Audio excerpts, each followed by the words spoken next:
来看你冰箱，咱这法式门、十字门还有对开门来哪个？法式门就是下面2个大抽屉，办事猪都能塞里。那十字门上面、下面全是壳，再整点动脚的东东包给你码明白了。对开门拉完了，我看看那个法式的，这款卖的好，看看这个吧。你这玩意儿串门不？不串，双系统的。你别双系统、8系统的啊，一个蒸发器的双系统那就风道循环，该串味儿那还是串。你给我介绍那个2个蒸发器的，冷藏跟冷冻各过各的。明白。这款这是俩蒸发器的。那你这个是风冷还是直冷？直冷的。直冷，那玩意儿3天不除霜，那个抽屉都拉不开。现在谁还用啊？你给我介绍那个风冷的，我要不起霜了。有，就风冷的。定频还是变频的？变频的。变频就对了，定频那玩意儿现在都没人用，一到晚上呼呼转，温度忽高忽低，菜放不了几天都蔫吧。是。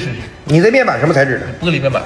这玻璃面板好看是好看，但是跟金属面板比还是有点贵呀。你给我找那个跟金属面板价差不多的，我再研究。行，我找找。你先别找了，还有几点要求我说你再找。我要那个零件并件底部散热，最起码那个主动出紧京味得有个主动吧，预算在5、6千的有吗？有。有也不买。